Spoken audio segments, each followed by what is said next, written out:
Welcome to the Hundredfold Business Podcast, where Christian men learn how to grow their businesses top line, bottom line, and ultimately the finish line. I'm your host, Josh Fonger, founder of Four Soil Ventures, and today we have a special guest. We have Kurt Avery.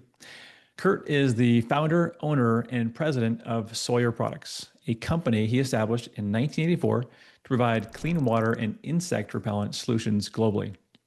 Kurt is known for his faith-driven leadership, famously donating over 90% of the company's profits to charities and nonprofits across 80 plus countries to combat waterborne diseases and malaria. Kurt is also the author of a recent book titled Sawyer Think: How a Small Company Disrupts Markets and Changes the World. Welcome, Kurt. Thanks for being on the show. Well, thank you. It's an honor to be here. Yeah, I'm very excited to be here with you, Kurt. We talked a little bit beforehand, and really, my excitement is to share how your relationship with God has shaped how you've grown, scaled, and really impacted the world with your business, Sawyer. So to start, Kurt, why don't you share with the audience how God has directed your path to get where you are right now? Yeah, well, the first thing you have to do is decide God is God. So, I mean, you got a lot of religions to choose from. So why do you pick this one? So I'm big on creation. I mean, if you see what's out there, and I would direct you if you want to go to YouTube and look up the Science Dilemma and watch those videos. Uh, Clearly God is in charge of creation. And if he's in charge of creation, we have to deal with that. So that's an underlying fact. You can't change that God did creation, and that empowers you to obviously drives your faith, and then you got to listen to what he said, and then comes Jesus, and all that falls into line once you've established the fact that God's in charge. So then you follow his formula. So yeah, I've been there from knee high to a grasshopper. I did explore all the other religions even after I was a Christian, just to make sure to confirm that the choices were correct. Um, and he has had a hand on this. He has had a hand on me, like he went all the way from get-go, but he's had a big hand on the company. You referred to the book. If you do read the book, there's some God stories in there that can be explained no other way than God had his hand on it. I mean, it's just unbelievable stuff going on that couldn't have happened without God intervening and directing it. So, got our attention, and then once he has your attention, then what do you want us to do? Why did you put me here? Life is short. Eternity is a long time. So, we're investing in the whole thing. So what is the task that he wants us to do while we're here? So that's the mantra. So with that mantra, 1984, you're first starting the company. Did you already understand, hey, this is God's business. I'm going to do it his way right from the beginning? Or was there kind of a journey or evolution that happened where you realized, okay, I need to make some shifts and align with his ways? No, I've always been on the Christian path. Remember now, I went to a Christian college, and always have had the faith and raised up through the church, and um, got my MBA, and then I had a very storied career working for some companies you would know, and some big names that you would know were people I worked for. So it's always been there. I mean, whether I was working for somebody else or working for ourselves, it was a little tough in the beginning because I always like to say we lost money 23 of our first 25 years till we became an overnight success. So we were struggling through, but I knew it was there. We knew we were going to get there because we had the stuff, and I always had a safety net for career wise. But no, we slugged it out because we knew we were going to make it. So no, always been an underlying thing, whether it's our company or where I worked corporately. So, what made you decide to break out and remove yourself from the corporate environment and start your own business? Well, without naming any names, I'd done some pretty good stuff and built a pretty good resume there. And I'm standing outside one of the president's office, listening to him take absolutely credit for everything I did. No bones. Didn't throw me a bone, whatever. So I said, I get how this little corporate game works. You do the work and the boss takes the credit. So I said, all right, I'm out of here. And that's when we started Sawyer. And what was the first invention? I'm assuming you guys have certain patents and inventions that you made along the way. How did it first begin? Yeah, we started with a friend of mine from Kellogg, from grad school, brought me a product from the Pasteur Institute. It's a little suction device. And a quick suction device is actually a pretty big medical thing. And so we started it was they did it for bee stings. We had bee stings, snake bites. Launched it in 1984. It's still in Walmart today. So, obviously 42 years later, the product proved itself to be a valuable product. And it's used for other things, hand therapy, other medical things. So that's what we started it with, and that got us into the camping industry. And then once you're in there, like the book will point out, the way you build a business is sell more things to the same customers. They trust you, and it's the channels are open, and they'd rather buy more things from you. So we just spent a lot of time sitting in the stores, the Bass Pros, Cabela's, REI's, and listening and saying, what problems do you have that we could solve, And so we went from there to first aid, and then we got into the repellents, and then we got into the water. So it was just a natural progression of solving problems for the same customers. Yeah, all makes sense. And like we talked ahead of time, I've used some of your products hiking, backpacking the Appalachian Trail, and so I can testify that they work. Right? I didn't get sick drinking water, so it's very good. So in terms of running your business and doing it faith forward, what kind of impact would you say that's had on maybe customers or employees or vendors? Because I'm assuming that you maybe stood out as different than their ambitions. Yeah, well, for one thing, every product we sell has to be state of the art. We won't do any Me Too's. That was a lesson I learned in grad school. So everything that it goes out the door, there is no better product for its application than what you could have with the name Sawyer on it. And you can't compromise that because once you compromise it once, it taints the whole line. So we've been able to do it. Now I'm not that smart. Okay, I don't know science. I can't spell it without spell check. So I'm a marketer. And so I'm the interpreter between the consumer and the engineers. And the engineers solve problems and they don't know how to communicate or you gotta go back. So I'm the middle person that lines the engineer up with solving the consumer's problems. Even if the consumers don't know what their problems are, I always likened it to, Henry Ford said if I asked the customer what they wanted, they would have said a faster horse. No, you got to think past that and really say what's the solution. And we've done that. We've come out with novel technologies, so you don't think of an insect repellent being on the clothes instead of the skin. You don't think of a water filter coming from kidney dialysis. We replace these big clunky things with something that doesn't hardly weigh anything and can't get sick. I mean, 20 some years, nobody's copied our technology. We're the only ones that we can tell you nothing that makes you sick is going to get through this thing. And which was important to us. And when we go into Africa and we put it in a village, you can say, oh, some of you are going to be okay, the rest of you are still going to get sick. No, you got to go in there and say nobody's going to get sick. We got to do that. So you got to have the high standards. Um, so that's how we built it, piece by piece by piece. Then you find out, okay, so we got this incredible retail product, and we're doing really well on the retail side of the business. And I'm sitting there going, wait a minute. What really started was this, we were just adapting it to international. So you had this big earthquake in Haiti that wiped out 250,000 people and all the water sources, whatever. So we sent a couple 100,000 of these filters down there. And it got to be that was how they got their water was, you can dip it in the stream, drink whatever you want. You can drink the water at your feet. So that put us on the map. And once we were on the map there, then all the other NGOs, like we say, we have 140 of them now, all the big ones, Samaritan's Purse and World Vision and Red Cross. Red Cross keeps them in the warehouse for any emergencies.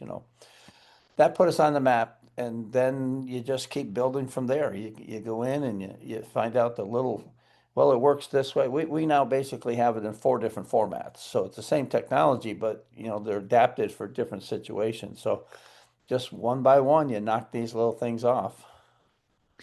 So what's the future for Sawyer? I mean, as you're continuing to solve these problems, do you have other new problems you're solving, or is it more about a distribution problem and an expansion at this point? Oh, both. Now, I'm going to qualify this by saying everything I'm about to say will sound like I'm crazy. Well, I am, but this is everything I'm going to tell you is verified medically and printed in medical journals. So we've had this filter. For those who want to see it, it's a little thing like this. The water comes in. We filter out all the things that make you sick. The largest hole we have is a tenth of a micron. Your hair is 17 microns. So the biggest hole we have is 170 times less diameter than your hair. So no bad bacteria can get through that. And nobody else can make that claim. And we test it 3 times to make sure that we meet that claim. So we have that, and we've been using buckets and whatever, but now we just went to the next level where you take and you put this on your tap. So you get this little piece out of here. You take this piece and you screw it right onto your tap. There's bushing so you get the right fit no matter what size of your tap. Then you put this little thing on here, and what this is the regulator. So if you're pushing too much water through it, it'll pop off. And it's done that so you can protect the fibers in here. So you just screw this on and you put that on your faucet, anywhere from 200 to 500 gallons per day for the next 10 years for a filter that costs you $20 or less. So if you round that off, that comes down to water's free. And because so many people around the world, they do have tap water, but tap water's not safe. You wouldn't go to a lot of these places and drink out of their taps, you'd get sick. Now we've made it safe. So we're down now to where, like, for 30 cents, we can give somebody 10 years of clean water. Just 30 cents. That's all it costs. No infrastructure, whatever water they have. And we have our old standards, the bucket filters for the rural people that don't have taps. So that's the next frontier. This product is just coming down the production line right now as we speak. So, and that's not enough. We have the answer to malaria. So we did a study with University of North Carolina, Chapel Hill, Dr. Ross Boyce, and he took people are familiar with our permethrin. You put it on the clothes, keeps the bugs away. Mm-hmm. Well, we treat the baby wraps that the mom holds the baby in for the first 2 years of her life so she can walk around, the baby's on her back. If you treat that wrap with the same chemical that you're going to find in the stores for your hikers and hunters and everything, we give them a little bottle, they pour it into a bag, they soak the baby wrap. For 6 months, that baby won't get malaria, and then you retreat it, keep going. Wiped out 2/3 of all the malaria in babies ages 0 to 2 while they're in the wrap. Now you lose 6% of the babies who get malaria die, and the other ones who get it have cognitive issues for the rest of their life. So you really don't want these babies to get older. You start building immunities and you got other things, and there's a lot of vaccines out there, but the trick is to stop from getting it in the very first place when they're very, very young. So you combine that with clean water so the kids' immune systems are better, and then you put this in the wrap. I mean, you talk about the solution to baby malaria. It's so simple. And it's been the same thing we've been doing for the military for like 30 years. We treat the military uniforms. They take their shirt and they put it in a bag and they put the chemical in, and then the shirt works. So nothing new, but a whole new application. So that's just, that hasn't even come down the production line yet. It was just published in the New England Journal of Medicine maybe 2 months ago. So those are the two things that are brand new. We're ready to go to the next level. We do 3 to 4 million people a year get clean water for the very first time. With this new thing in funding, we'll do 30 to 40 million people a year. We can go in and take a country and say 2 years from now, nobody's getting sick. So it's pretty exciting, but that's what you asked, what we're up to. That's what we're up to. That's amazing. Yeah. What an impact. And through that, do people get the chance to hear about Jesus somehow? Is there a way to do that working with these different NGOs and other government agencies? Are you able to slip that in as well? Oh, absolutely. Well, first of all, people need to understand Christians do 80% of all the charity work around the world. We call them sandals on the ground. So they're those ones that do it. These all come with testimonies and baptisms. You go into the villages and it's staggering. Gangs quit fighting. We've had child sacrifices stopped because the people through the filter became Christians and they just stopped all that stuff. Yeah, a lot of baptisms. Almost all the charities will share the gospel. It's a great testimony. It's called like living water. You give a demo where you take the dirty glass and you run it through the filter and it comes out clean. And you say, well, that was your life before Jesus. This is your life after Jesus. So it's a huge testimony. Top line, bottom line, finish line. If you're not growing all three, we should talk. Too many business owners are struggling alone, stuck in the same cycle, going nowhere fast. Scripture says that in an abundance of counselors, there is victory. And I want to be that resource for you. For over 15 years, I've helped hundreds of small business owners break through their limits, build a solid plan, and multiply their impact. Go to fourthsoilventures.com, schedule your free discovery call, and let's build your business by the book. Life is too short and eternity is way too long to build it any other way. That's amazing. What an impact that your business can make in sharing the gospel and the distribution of and the connection between actually helping people with their physical needs and then going right to their spiritual needs. So If you don't solve a physical need, you won't get to the spiritual need. there's usually a high correlation there. Well, I wanted to get to some of the philosophies that are built into your book and just the way you've managed. And one of them that I keep reading about is this why not mindset and believing in a big God.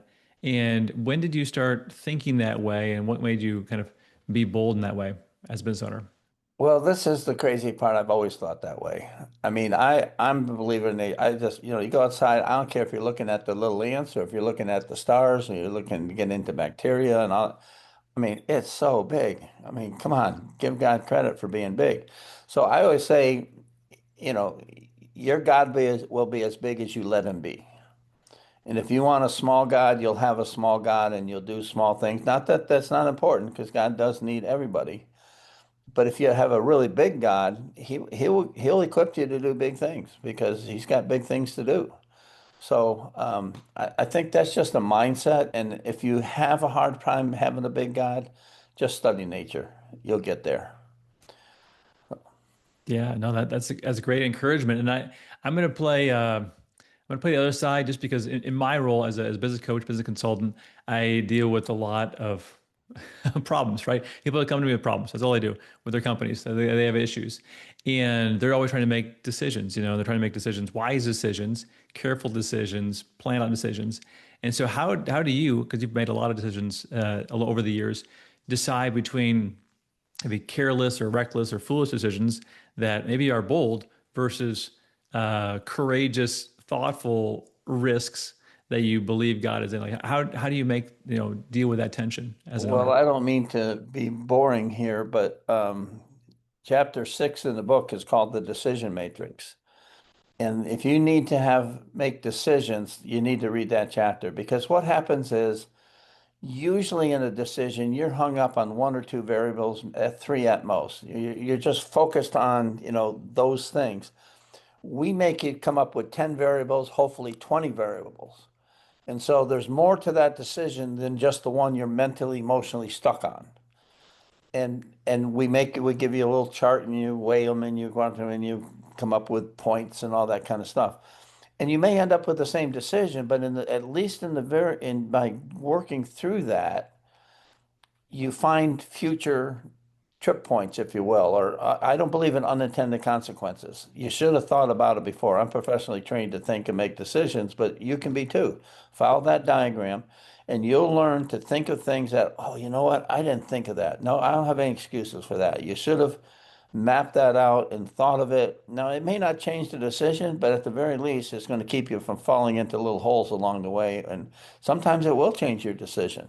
So I do that in everything. I'm sorry, I don't think about just the little immediate question. I'm also big in creative destruction. I'm always trying to think 3 to 5 years down the road. What's going to change? How's the culture going to change? We are all over the generation alpha right now. We were the millennials and then we went to Gen Zs. We study these generations before they become purchasing power. So you always have to be looking what technology is going to change. I mean, come on, look at how fast technology is changing now. You got to think that stuff through to the best you can, so you're not surprised when it happens. So that's a discipline, a thinking discipline, and I think God rewards that. I mean, He gave you the skill set to make those decisions, and that goes back to I mean, what's this mean for other people? It's the why not. Why not? God, everybody has a skill set. You wouldn't make a living if you didn't have some skill set. So how God gave it to you, your family, and you built it up. I mean, all these opportunities. What are you going to do with it? How can you use that skill set for the kingdom? So hopefully the book, we're helping you make your business better. We're giving you all kinds of 25 tips as the things to watch out for and make your business more profitable. But if it is more profitable, what are you going to do with it? I mean, come on, you're not going to need the money. I mean, you might now, you think you do, but you really don't. And I have the rocking chair theory that says when you get to your porch, when you're retired and you got cat on your lap and a lemonade over here and an iced tea or whatever, what will you wish you had done? Don't wait for the rocking chair to say, I wish I had done this. Do it. Just do it while you can. And I can assure you, everybody has something to give. It could be Jerusalem, Judea, Samaria, the uttermost parts of the world, but you have something to give. And God says, go for it. I'll back you up. I'll keep you on. No naked sparrows. You'll be okay. That's right. No debtor Uh, prisons. that's right. Well, with that, you and I were talking a little bit ahead of time about this idea of currency and business and the way you will measure their success on their currency. And you were at a different take on currency. What do you think owners should really be focusing on with that? Yeah, obviously you have to measure your success in dollars and cents, but not your eternal sense. You're not taking anything with you. No U-Hauls in heaven. So what is your eternal currency? At Sawyer, it's lives changed, lives saved. I mean, people come back and look at our factory and go, all that comes out of that place? I mean, we don't always repair the holes in the wall when the forklift hits it because our mantra is for every dollar we spend, that's one person who's not going to get water for life. And so I mean, we do everything correctly and all the things are clean or whatever, but um, we don't make it fancy and we don't put in all the amenities and have fancy furniture or because you just can't. There's more, how can you do that and know that somebody in Africa or Guatemala or whatever didn't get life-changing water because you wanted to do this instead. So we're pretty frugal and the whole company's in on this. I don't think that we have a worker there that isn't totally in line with what we're doing, our philosophy in life. Um, so our currency is not the dollars. Our currency at the end of the day is how many lives we can change. Well, how did you build a culture like that? So, as a leader, as you're recruiting the best team to solve this huge problem, how did you lead and build a culture that agree with that? Oh, it doesn't take long. First of all, we are profitable, so I am able to pay very well. So we get the best of the best of the best. I would put any of our workers up against any of their counterparts in the industry, and I'll guarantee you we have the better people. But so we pay well, but who wouldn't want to be part of what we're doing? I mean, it's so easy to recruit when you say, okay, you meet the Sawyer standard. You're really, really, really, really good. And by the way, you're going to help change the world. I mean, we're very fortunate. Not many people can have the impact that we have around the world. I mean, you know, one $20 filter can change, 20,000 lives. I mean, it's just staggering what we can do, or saving babies' lives. We just show you some videos. Go to our website and watch some of the videos. And if you can keep tears out of your eyes, I'm going to be amazed. But how can you not do this when it's so important to those people over there? Everywhere. We're in 80 countries, okay? I mean, we're in North Korea. I mean, we've been in Gaza from the beginning. I mean, we're everywhere. We're in Iran. I mean, and sharing the gospel in these places. So we're very fortunate. Not all companies can do what we do. God has particularly blessed us with. I sat down, oh, gotta be 20 years ago or so, and I said, God, half the world dies of either bad water or mosquito bites. Why don't we just go fix that? We got the products. Why don't we go fix that? Of course, we meaning him, but that's been the charge. That's what we've been chasing is to solve the two biggest problems. And oddly enough, we're right there. So again, I sit back every once in a while and say, okay, God allowed bacteria to be a part of our lives for how many years? And now he's very close to taking it off the table. We literally can take people dying and getting sick of bad water off the table for pennies. to me, that's a big change. God's about to change the way he deals with human beings. So I know that's a little out there, but these are the kind of things we think about. Well, that's I think that spending time in prayer and knowing God's heart to care for people who are in need is directly aligned with your mission, and hopefully is inspiring everybody here, regardless of what they do, whether they're an accountant or they are a home builder. They're impacting people's lives. And what with your book, um, what are some of the maybe surprising principles you think most people haven't thought about, who are again these owners who are watching this, that maybe they never considered or thought about with their own company? Well, the first thing is what do you have that you can share? Um, so again, I kind of mentioned some of the big ones. Decision matrix is big. That's going to help you make better decisions, long-term decisions. Uh, Creative destruction is huge. Three things change the world: technology, laws, or changes in culture. And so our is not going to be doing the same thing 5 years from now. The question is, did you do it by reacting to the changes or did you anticipate the changes? Did you get there before the other people got there?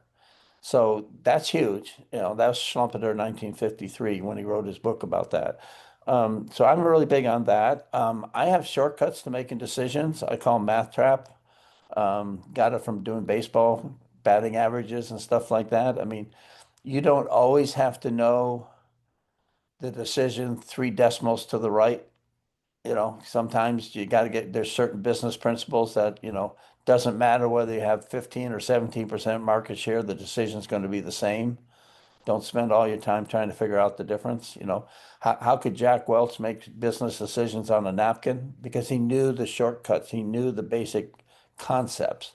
So I walk you through that, how you can not get bogged down in the numbers to make big decisions. So there's some things in there I think would be helpful. No, it sounds great. I'm definitely going to pick it up. Now, what was the hardest lesson for you to learn? What was one that you learned the hard way? Because I'm sure not all of it was simple to learn. Yeah, patience. I have given God so many suggestions over the years. I I would, I always say I'd love to be God if it weren't for the people. People drive me nuts. Um, yeah, it's fitting to his timing, not mine. I mean, I'm sitting there watching the biological clock keep going. I said, God, we got to do, but who knows? Maybe it'll be like King David. We'll build the temple after I'm gone. I don't know. But it's submitting to his timetable is very hard for me because I want to do it. We could do it, but that's not his plan. And in the end, his plan's got to be the one that goes. So that's the toughest thing. Even now, I wrestle with it all the time. Well, I think it's great that you're still leading the charge and not passively just dwindling away, but instead even more eager to impact more people's lives as time goes on, which I think is awesome and inspiring. Well, I want to always end my interviews by asking this question because there are a lot of people who have maybe parked their faith on the side and they bring it out Sunday morning, but during work they keep it quiet. And so the question is, what would you say to encourage someone who has not yet fully embraced integrating their faith into their work? Oh, you don't know what you're missing out on. I mean, if your God is big and he supported you with the skills and the opportunities, why not? It's so rewarding. I mean, it's just you're doing things you didn't think you could ever do. I was a little old country boy doing this stuff. So I would just say, don't miss out. Don't get to your rocking chair and say, I wish I had done this. Do it. God will equip you. You're not going to starve. There's no debtor prisons, good businessman. I just think, you're missing it. You're just missing out on all the joy of being part of God's plan. Yeah, and I think as a great finish, and I don't know if it was before we hit record or not, but we're talking about this is a line I use and it's a line you use too, which is that life is so short and eternity is so long, you know. Yeah. So make your time count. Well, Kurt, thanks so much for sharing your wisdom on the show today. It's been an important message, inspiring message. I hope that people will. Uh, take this and get excited about making a kingdom impact and doing things that will matter for eternity, solving big problems. Where can the audience go to find more information about you and your company and your book? Obviously, well, the book is on Amazon and all our products are there, but you can go to Sawyer.com. You can peruse through our international thing and see all the things we're doing. A lot of stories that'll choke you up. We also have the Sawyer Foundation. And the Sawyer Foundation, I'm a marketer, so I'm going to exit the market someday, physically or mentally. And it's set up that Sawyer will go to the foundation, just like Foundation owns Hershey. So we can get to continue what we're doing. We are so fortunate to have a model where we can give stuff away and not have to pay very minimal taxes. We'd rather use it for God's purpose than the government's purpose. So with the foundation, if they did want to donate, every single dollar, 100% is going to go overseas. The overhead is very minimal and it's all covered by Sawyer. So any outside funding will go overseas. You can pick your continent. I mean, we're everywhere anyways. Well, probably not Antarctica, but any other continent where there's a lot of people living, you say, well, I'd like this to go to Africa. I'd like this to go to Asia. I'd like it to go to Central America. We got people everywhere. If they want to do that, come with us. I got a lot of charities and be happy to take you on a trip and show you what we're doing, how we're doing it, how we're implementing it. So come join us. Okay, there you go. That's the invitation. Be a part of the solution. Kurt, thanks again for again being on the show. And stay tuned, everybody, for the next episode of the Hundredfold Business Podcast. We'll be bringing on another guest like Kurt. We'll be going through the Bible to identify how we can grow our top line, bottom line, and finish line. And if you need help specifically with your business, you can always go to my website, fourthsoilventures.com, and I can help you there. Again, Kurt, thanks for being on the show. Thanks, everyone, for tuning in. And until next time, grace be with you, brothers.